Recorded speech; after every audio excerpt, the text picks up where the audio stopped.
कुछ नशा मातृभूमि की शान का है। लहराएंगे हर जगह यह तिरंगा, लहराएंगे हर जगह यह तिरंगा। नशा ये हिंदुस्तान के सम्मान का है, नशा ये हिंदुस्तान के सम्मान का है।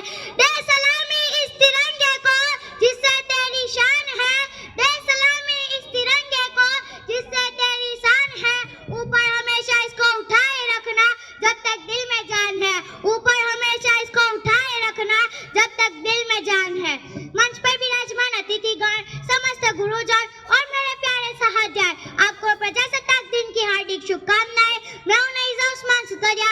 आज इस पावन पर्व पे आप सभी के साथ अपने कुछ विचार साझा करना चाहती हूँ। देशभक्ति एवं राष्ट्र निर्माण है क्या, तो मुझे आज खुलकर बोलना है और आप सभी को समझकर सुनना है, और आप सभी को समझकर सुनना है। मैं नहीं मानती कि सिर्फ राष्ट्रगान के 52 सेकंड खड़े होकर गाना ही देशभक्ति है, और मैं नहीं मानती कि वंदे मातरम और भारत माता की जय हो ऐसे जोरों शोर से नारे लगाना ही देशभक्ति है। क्योंकि महोदय, ये वो सदी है जहाँ नीति, नियम और नैतिकता जैसे मूल्यों की धज्जियां उड़ाते लोग मुझे नजर आते हैं, और ये वो सदी है जहाँ सत्य, अहिंसा, सदाचार, सादगी और स्नेह जैसे मूल्यों के कौड़ियों के भाव बेचते लोग मुझे नजर आते हैं। और महोदय, ये वो सदी है जहाँ देशों के भाई भी शांति, अमन और चैन के साथ बड़ी मुश्किल से जीते नजर आते हैं, और जिस देश का युवा फेसबुक, इंस्टाग्राम और व्हाट्सएप जैसी सोशल नेटवर्किंग साइट पर डेटिंग, चैटिंग और फ्लर्टिंग के मायाजाल में फंसा नजर आता है। और मुझे तकलीफ तो तब होती है, जिस देश का युवा, जिसके ऊपर जिम्मेदारी है राष्ट्र निर्माण की, देश की और समाज की आशाओं को जोड़ के रखने की, वही युवा आज पबजी गेम में डूबा और शराब की लत में भीगा नजर आता है। पबजी गेम में डूबा और शराब की लत में भीगा नजर आता है। तो मैं इन युवाओं को कहना चाहूंगी कि ओ निद्राओं में सोने वाले लोगों, कि ओ निद्राओं में सोने वाले लोगों, अब भी वक्त है जाग जाओ, अब भी वक्त है जाग जाओ। कहीं ये तुम्हारी नींद इस राष्ट्र को ना ले डूबे, इस देश को ना ले डूबे। अब अजीज, इस मुल्क को न खतरा हिंदुओं से है न मुसलमानों से है। अजीज, इस मुल्क को न खतरा हिंदुओं से है न मुसलमानों से है। अजीज, इस मुल्क को तकलीफ है तो सिर्फ बेईमानों और गद्दारों से है। अजीज, इस मुल्क को तकलीफ है तो सिर्फ बेईमानों और गद्दारों से है। सिर्फ सैनिक बनकर सेना में जाना ही देशभक्ति नहीं होती, सिर्फ सैनिक बनकर सेना में जाना ही देशभक्ति नहीं होती। आजादी के पर्व पर बात कुछ और अब बात कुछ और है। आजादी के पर्व पर बात कुछ और अब बात कुछ और है, और अब बात कुछ और है। और झांसी की रानी लक्ष्मीबाई से लेकर आज महात्मा गांधी से और शहीद आजम वीर और चंद्रशेखर से लेकर भगत सिंह को आज हम देशभक्त कहते हैं। मगर आज देशभक्त कहूँ तो किसे कहूँ, मगर आज देशभक्त कहूँ तो किसे कहूँ।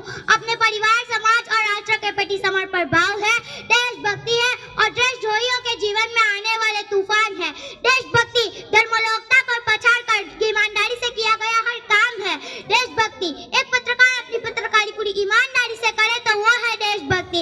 एक शिक्षक सिर्फ पैसों के लिए नहीं बल्कि एक विद्यार्थी को आगे बढ़ाने के उद्देश्य से पढ़ाए ना, तो वो है देशभक्ति, तो वो है देशभक्ति। आज का युवा स्वतंत्रता की खातिर दूसरों को मारने के लिए नहीं, पहले खुद मरने को तैयार हो, तो वो है देशभक्ति, तो वो है देशभक्ति। तो मैं इन देशद्रोहियों को कहना चाहूंगी कि ए हवा में जहर घोलने वालों, कि ए हवा में जहर घोलने वालों, फिजाएं हमारी इशारों से बदलती है, फिजाएं हमारी इशारों से बदलती है। तुम क्या तस्वीर बदलोगे मेरे हिंदुस्तान की, तुम क्या तस्वीर बदलोगे मेरे हिंदुस्तान की। शेरों के जिगर में माँ भरती बसती है, शेरों के जिगर में माँ भरती बसती है। अब मैं बात महिलाओं की करूँ तो महिलाओं को आज आरक्षित नहीं बल्कि सुरक्षित करने की जरूरत है, क्योंकि आज भी कन्या भ्रूण हत्या, बाल विवाह, दहेज प्रथा, यौन शोषण और बलात्कार जैसी बातें बढ़ती नजर आती है। नारी सशक्तिकरण में कुछ पंक्तियां कहना चाहूंगी कि इस वतन की रक्षा का हम लड़कियों को भी हक है, कि इस वतन की रक्षा का हम लड़कियों को भी हक है। इतिहास की किताबें उठाकर देख लो जिन्हें भी हमारी काबिलियत पर शक है। इतिहास की किताबें उठाकर देख लो जिन्हें भी हमारी काबिलियत पर शक है। किसी के लिए खुशियां लेकर आई हूँ, किसी पर कालिक बरसाई हूँ, किसी के लिए खुशियां लेकर आई हूँ, किसी पर कालिक बरसाई हूँ। मैं भी इस वतन की रक्षा के खातिर कंधे से कंधा मिलाने आई हूँ, और भारत माँ की बेटी हूँ, तैयार हूँ सरहद पर जाकर सीने पे गोली खाने को। और भारत माँ की बेटी हूँ, तैयार हूँ सरहद पर जाकर सीने पे को। एक माँ बनकर हर दर्द को सहना आता है, एक बहन बेटी या पत्नी बनकर हर गम को छुपाना आता है। और रसोई में सिर्फ बेलन ही नहीं साहब, मुझे इस वतन की रक्षा के खातिर हथियार उठाना भी आता है। मुझे इस वतन की रक्षा के खातिर हथियार उठाना भी आता है। और भूल मत करना मुझे सिर्फ पापा की परी समझने की, और भूल मत करना मुझे सिर्फ पापा की परी समझने की।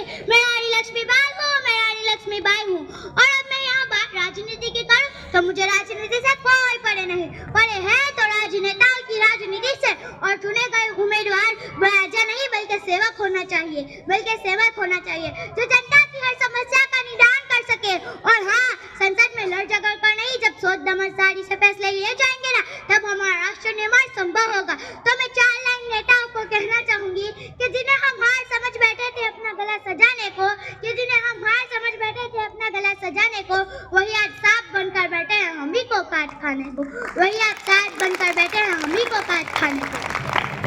आज राजनीति, भ्रष्टाचार और कालाधन इस देश के प्रमुख मुद्दे हैं।